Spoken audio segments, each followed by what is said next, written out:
So once again, the Nebraska Cornhuskers embarrassed themselves on national television. Really the first, I would say, prime time, well, not, I wouldn't say prime time game, but it was a huge game. It was the first conference game. It was a Big Ten title game. It was a Power 5 conference game between Illinois and Nebraska, and they lost to Illinois. They lost to Illinois. Now, was it a fun game to watch? Absolutely. There was a lot of things in the game that was great. There was a lot of careless mistakes. This is why I think we should have a preseason, honestly. We had some scary moments, especially with the referee suffering a body injury, so hopefully he's okay. We had, with one of the first scores of the game, we had a Nebraska football player throwing the ball out of bounds after making a careless mistake on the return. College football is definitely back because you saw some, because again, college football is one of the only sports where you will see some of the craziest shit happen. But the fact of the matter is, ladies and gentlemen, is that this is Nebraska. I don't know what they need to do to get themselves out of this hole, out of this huge predicament that they're in, because Nebraska is one of the biggest brands in all of college sports. It used to be one of the biggest brands in all of college sports. I think that when you look at the Nebraska Cornhuskers, again, they don't have a great recruiting venue, right? They don't have a great recruiting area like Florida, California, Texas, even Georgia, Louisiana, or even Alabama has. Or even you look at some of the Northeast spots like Ohio.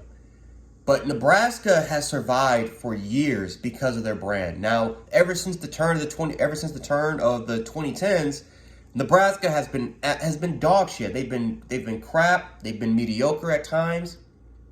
But I think the best record they've had in a while was 9-4, maybe 8-4 in the regular season, maybe one extra win, 9-4. I think that's the best they've ever gotten. I don't know if Nebraska can get out themselves this hole. I think Scott Frost put himself in a position where it's just too much for him to handle, right? And this normally happens, especially with non-Power 5 teams, where you have a coach that's winning with this program that you never thought would be in this position. You think, you know what? He got this team out of this hole and made them to a powerhouse. Let's actually get this coach in here to turn our program around.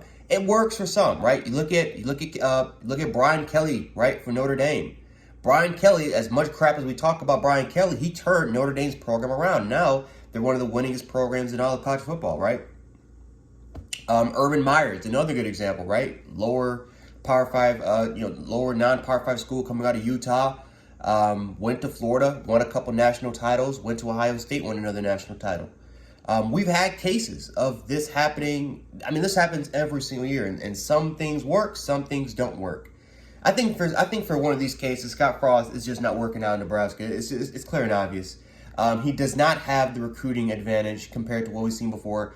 Maybe his first year was the one year where I think it was the best recruiting class in years when they finished in literally 25th in recruiting. But if you look at a lot of those recruits, a lot of those big time chip recruits, they're gone. They've transferred.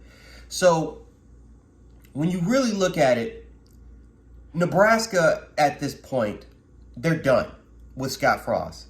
I think, now again, it's the first game of the regular season, but you have a tough Big Ten schedule. You're playing Oklahoma, which you've tried to dodge. I'm going to be honest. I think it's going to be a hard game for Nebraska to win against UB, to win against Buffalo, because Buffalo has a pretty good squad coming back. And if you can't beat Illinois, how in the hell do we expect you to blow out Buffalo? Because Buffalo and Illinois, I think, are in the same realm. It's unbelievable. Unbelievable, man. And, Martinez, let's talk about Martinez. Martinez is a fun quarterback to watch. It's fun.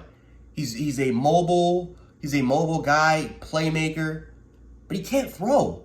He can't throw the football effectively, efficiently, and consistently enough. The dude completed almost less than 50% of his passes today. Had a shit ton of rushing yards, had over 100 rushing yards this game, but damn it, he can't, like Uncle Lou says, can't hit the left or the right side of a damn barn. And if Adrian Martinez is your best bet at the quarterback position to throw the football, what have you been doing when it comes to recruiting? What have you been doing?